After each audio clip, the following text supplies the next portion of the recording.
Hello, everyone. This is your host, Ben Carson. Today on Common Sense, we're going to switch it up a little bit. The American Cornerstone staff has been hard at work creating a new podcast for our listeners and subscribers called Heard on West Exec. This podcast revolves around our Executive Branch for America program. Through interviews with former executive branch appointees, listeners will get an inside view of how the executive branch works, learn about the different roles that are needed to make the executive branch a success, and hear stories from folks that have witnessed history in the White House and our federal agencies. Today, we're going to air the first episode of Heard on West Exec on the Common Sense podcast. Episodes of the new show will air weekly and can be found on all streaming platforms or by visiting americancornerstone.org. Please go give them a follow and click that subscribe button. We hope you enjoy. God bless.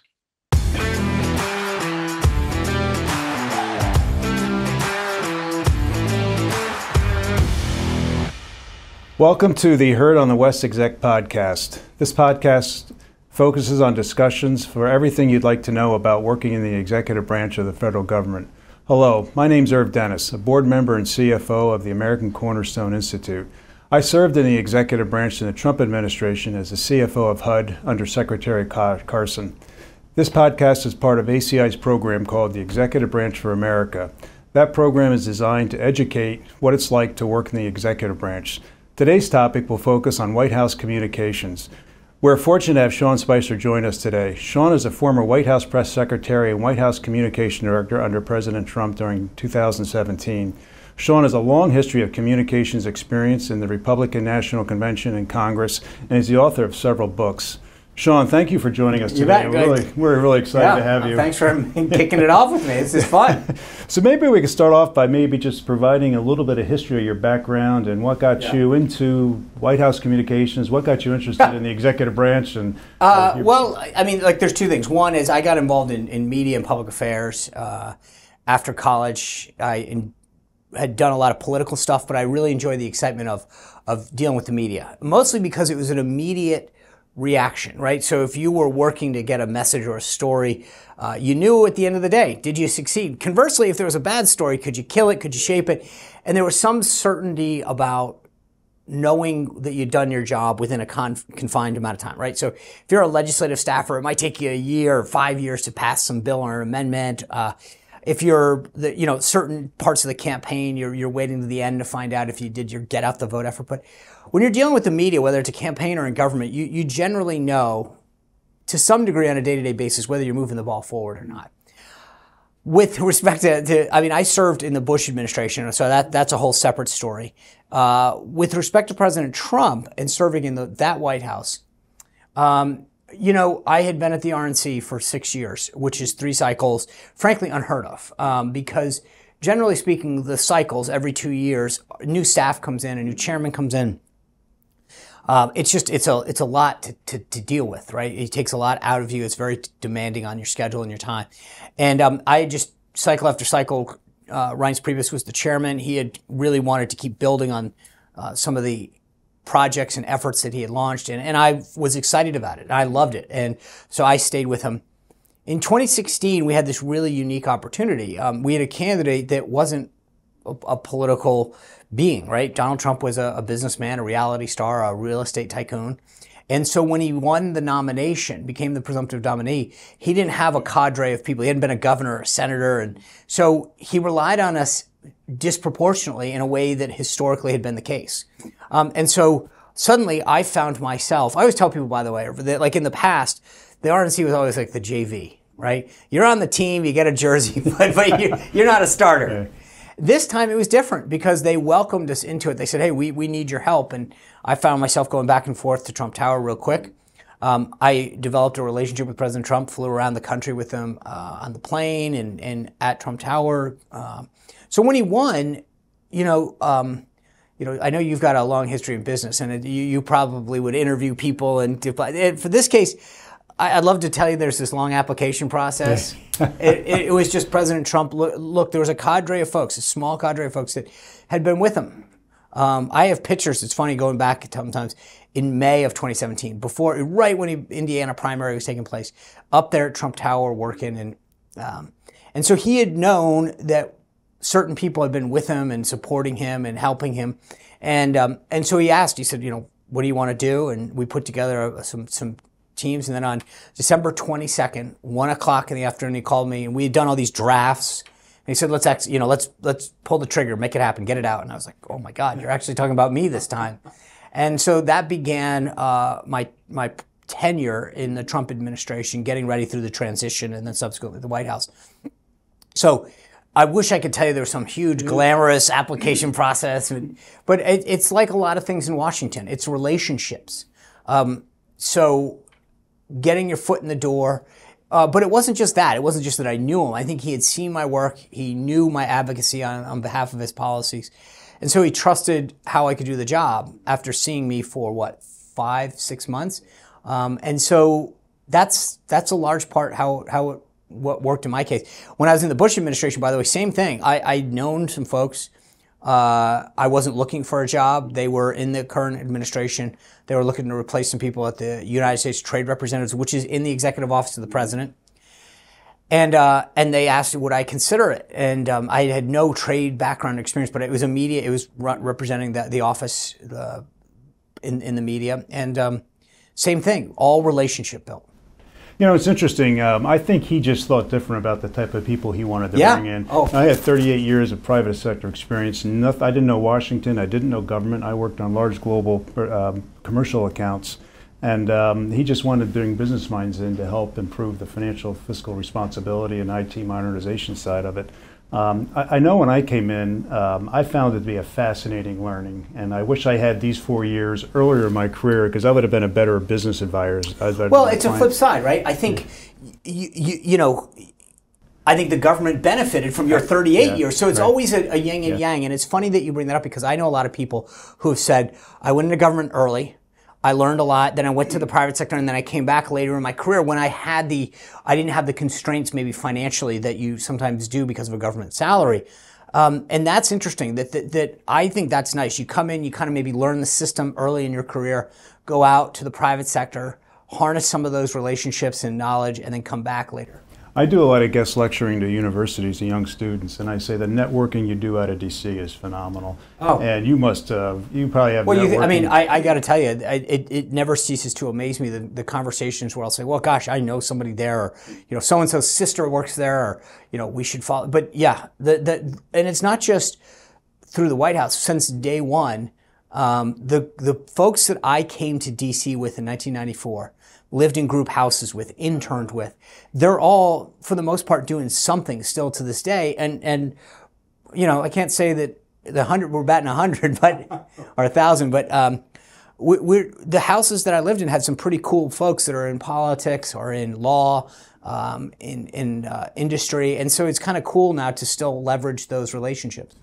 From a communication standpoint, that has to be one of the most difficult jobs inside of the White House. And how do you stay current with what the president's thinking and his messaging, and tell us about that process? Yeah, it's a great question because I break it down into 3 things. Number one is you. You've got to be constantly searching for issues. So I would get up at 5 in the morning. There's this little, I'd call it like a hotel gym for the executive staff at the White House in the old executive office building, and it's at best a hotel gym. It's got a couple machines, and I would get in the car, drive straight there, watch, and nobody else was there, by the way. It was just me. So I turned on all the TVs. I had 2 phones going, and I would just search and just start reading. What issues are out there? What are people talking about on social media? What are the morning shows talking about? What's the headline in the Washington Post, the editorial in the Wall Street Journal? I would suck everything in. Then I would meet with my staff, and I'd say, all right, guys, because each staffer had sort of an area that they were responsible for. So you might have a deputy that has HUD, Health and Human Services, Education, and Interior, whatever, right? They got 4 or 5 departments and agencies that are under their purview, and they would come in and say, okay, today, in your world, HUD is doing the following policy initiative, or we got a big announcement coming out of the DOD, and so then I'd say, okay, can you tell me where we are on that? And sometimes we'd call in, people from the council's office or Leg Affairs. Walk me through where we are on this issue, process-wise. And that was number 2. And then the third is from the president himself. Yeah. And so I would come in sometimes before briefings or maybe an interview and say, Mr. President, I know from the traffic that I'm seeing, I'm going to get asked about issue A. Now, your staff, your council, and your Leg Affairs tell me that we're going to do X, Y, and Z. Is that what you want me to communicate? And sometimes you say, X and Y, but no Z. I'm not ready to say Z, or Z's not where I am, and let's get the council in because I don't agree with that. And so sometimes it would be as simple as, I agree. Sometimes it was the opposite. No way. Don't say any of that. And sometimes it was in between. But getting, the thing that was interesting for me that I still find perplexing to this day is so many folks in the media were like, well, did you believe that? If you're a spokesperson, you represent them. My job was to communicate the thoughts and beliefs and policies of the President of the United States. Frankly, anybody who holds that job, no matter who the principal is, that's their job. Not your own. And to express those. And so having access to the president is something that I think was important. And that is something I did not lack. I mean, Was it daily access? Oh my God. I would think I probably talked to him at least twice by 8 a.m. Usually the first call I got. Yeah. The press secretary, by the time I would get to my desk, the phone would generally ring, and it was either the White House operator or him himself saying, hey, did you see this story? How are you handling this? What are you doing to get the following out? But I would probably speak to him once or twice before 9 a.m. and then probably by day's end, 10 to 15 times. Did you travel with him, or did you need to be at the... So, yes, is the answer. The way that the press office is structured is you've got the press secretary, 3 deputies, and then a few, probably 4 or 5 assistant press secretaries. So I would often, after I got into a groove, send a deputy if it was a domestic trip. So maybe he's going to an event in Washington, D.C. or a day trip. And those were times when you could, you weren't expecting a heavy press day, and you might want to catch up on some stuff. Interviews, just work that had backed up, emails, whatever. So I would default to travel with him. But then, probably every 2 weeks, put somebody else in rotation. It was good for them and it was good for me. So how did you deal with the press? You talked about the dealing with the president, making sure his message is on point, and I like your comment of you're supporting him, not supporting necessarily your own views. Although I know we all think very much alike with his policies and how he goes about things. But the press has got to be terribly difficult to deal with. Well, yeah, and I think it's different than, say, under this current administration. You see issue after issue where they get a pass. Yes. And no one brings anything up. I mean, so I think the way that the Trump administration was handled by the press is vastly different than anybody else, whether it's a Republican or a Democrat. How you handle them, I think, depended on the reporter. There are some professional ones that I dealt with professionally. There were some instigators who were looking for a story or looking for an opportunity to make themselves a meme on YouTube or to get a cable television contract. I always tell people there's a funny story where after I left, there's a reporter named Brian Karem. Brian Karem is the Playboy correspondent. Now, that in itself is an interesting story, but we'll leave it at that. He berated Sarah Sanders at one point and subsequently got a CNN contract. Now, you would think to yourself, did he get the contract because of his amazing reporting or the content of something that he broke or the context? No. It's because he made a spectacle of himself in the briefing room. And that's where I think the big difference was. You're not seeing that under Biden at all. But under Trump, the idea was, can we make somebody a YouTube or an internet star and then harness them? Interesting. Did you have a lot of interaction with Congress in this role, or was it more? Yeah, so I had a fair amount. Remember, I'd spent, off and on probably 12, I first came to D.C. in 94, started working on the Hill. So probably close to 20 years off and on Capitol Hill. And D.C. is a very relationship-based place, right? So there might be a member of Congress who just knows me through previous work or association or through a connection and would call and say, hey, there's an issue that I'd love to talk to you about, or see if we can get in the president's bloodstream, or I need to get some ground truth about what really is happening. So, once you go through this experience and you make a change out of the administration, where does your mind go from there? I know everything I do now is networked out of my time at ACI versus my time at EY, and I love my time at EY. 38 years, I wouldn't change it other than maybe getting some of this experience earlier. But the networking that we chatted about earlier is just so broad, and there's so many opportunities. Yeah, look, I think the thing is, it depends on what you do and at what level. So, as I said, when I was younger and working on the Hill, that network was invaluable going forward because people move offices a lot. And so they'll tell you about opportunities, private sector opportunities, public sector, Capitol Hill. Now I use it a lot. I have a podcast, the Sean Spicer Show. It was tough to come up with the name. And so a lot of the people we have on as guests, I'll say, great, I know a guy who used to work at HUD or worked in the Department of Energy, and they're great on this issue. Let's get them on. Or an elected official that we had dealt with. There's a lot of people running for office that had served. So there's no bounds to the relationships and the connections and the furtherance of the work. And frankly, that's where I do a lot of political work still as well. And people will call and say, I'm running for office, and can you help with the campaign? And so it never ends, but it depends on what you're looking to do, right? So some people just want a job, and some people want maybe to go lobby or be a contractor of some sort, and then it becomes, okay, those are potential clients. If you're looking for a job, then those are potential jobs. But there's also just a social network too. There's a lot of people who, meet and marry and or date or become roommates. So there's a whole, non-professional aspect of it as well. Do you have a favorite story from your time in the Trump administration? I have a few. Yeah. When I grew up as a Patriots fan, Patriots had won, and it actually dates back. I mean, when I was in the Oval one day, I think it was a Friday, and the president Mike Pence had walked in and told him that he was going to go represent the administration at the Super Bowl. I mean, that's such a tough duty. And the president looked at him and said, well, Mike, I know Sean's a big Patriots fan. Why don't you take him? And I was like, okay, that sounds awesome. Well, so it started there. Then obviously it was the greatest comeback in I think, sports history, where the Patriots came back against Atlanta down there in Houston. And the Patriots then subsequently came to the White House, right? So I have these pictures as they're waiting to queue up to go meet the president in the Oval Office of the team in my office. I mean, Rob Gronkowski is sitting there eating chicken tenders with my kids. Edelman's signing stuff.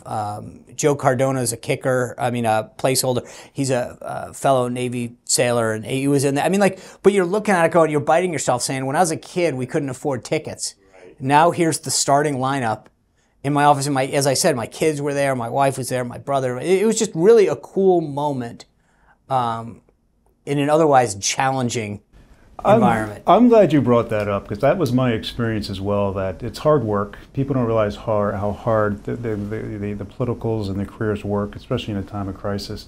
But the unique stuff you get to do is unbelievable. Yeah, and for me, I think what made it more unique was that there was a lot of stuff as press secretary because of your proximity to the president. But this was an opportunity for me to say, hey, kids, come on, right? Most of the days you'd come home, my wife would say, how was today? Well, you wouldn't believe this. The prime minister of such and such came in. And I mean, you can't just bring family and friends to a lot of these meetings.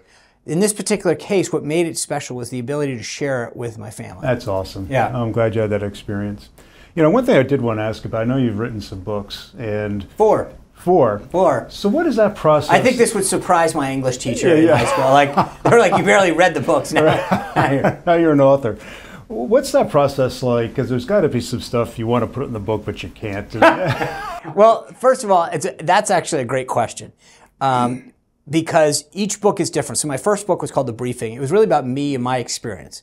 And I didn't want to write it at first. And the only reason I subsequently wrote it is I kept doing events where someone would say, I read that you said this or believe this. And I thought, why am I leaving it up to others to define me and my experiences? So I wrote that book. Then I wrote two what I'd call cause books. I wrote one called Leading America and then a subsequent one called Radical Nation that deal with the issues that I think the country faces And then the last one was a children's book, which is kind of fun to write because I got to actually involve my kids in that. But I'll tell you a funny story. The first draft of my first book, The Briefing, I write the book, and it was sort of like therapeutic. I'm letting a lot out, telling some stories. And my agent at the time calls me and says, "Do you feel better?" And I said, "Yeah." And he goes, "Okay, well, let's think about whether or not we want to keep some of that in there." And so there are some stories, nothing that was consequential, but more vengeance, if you will, or just it was sort of like telling a story about an interaction where I think somebody was kind of probably a jerk. And you sit back and you say, is that really a story that 5-10 years from now that, I'll probably forget why they slighted me or whatever at the time. And it was good advice because I was trying to tell a story and these were tangential to the greater message. Excellent, excellent. Well, I know we're going to run out of time here soon. Any words of inspiration for someone that may be thinking of going into communications or executive branch in general? Well, one, as I said, I would network as much as I can. And what I mean by that is people, when people come to Washington, D.C. looking for a job, what I always tell them is there's not, when you go to someone and say, I'm looking for a job, can you hire me? The answers a lot of times are going to be no. But if you say, I'm looking for a job, can I talk to you? Can I get your advice? Everybody's got advice. So 9 times out of 10, they'll say, sure, I'll give you my advice. Get to know them, try to establish a bond, and that goes to communications as well. Meaning, not everybody wants to be in government. Not everyone wants to be, but there are different, DC is full of people who work in government. Then they work on Capitol Hill. There's associations. There's lobby groups. And each of them is a little different flair of communications. Find out what you like, what excites you. I love the campaign, the thrill and the excitement of winning and losing, and the day-to-day interaction with selling a message to the media. Maybe you're more into videos and social media now, and there's different things that weren't there when I was going through the process. But figure out what excites you and what you like and what you're good at. And then talk to people who do it and say, what do you like about this? Because there is a vast difference between, I think, sometimes what people think the job is. The White House press secretary in particular is a very, very unique job. Most press people are not out there. You're putting your principal out there, your association. And so I think a lot of people look and go, oh, well, what's really cool, you give a briefing every day. There's like no other job that does that. Maybe DOD, to some extent state, but even then not to the level of exposure. And so it's understanding what reality is. Do you have the skills for that? Like I was dual-hatted for a few times during my tenure as communications director. I loved the planning and the strategy. And to be blunt, I was probably better at that than I was on the day-to-day interaction. So think about what you're good at, and then talk to people and say, hey, based on what I know, this is what I think of the job. What are your experiences? What are the skill sets? And then figure out, what'll get me into that realm, right? It's like a stock. This is, past performance is no guarantee of future returns, but, generally speaking, being in the game is going to get you an opportunity at a couple of these places. Sitting on the sidelines in California or Montana is not going to get you a White House job in communications. So recognizing how some of those paths move up and who's got them and how can you talk to them is to me a great way of understanding that. Sean, this was excellent. I really appreciate your time. Thanks for kicking it off. Yeah, this is excellent.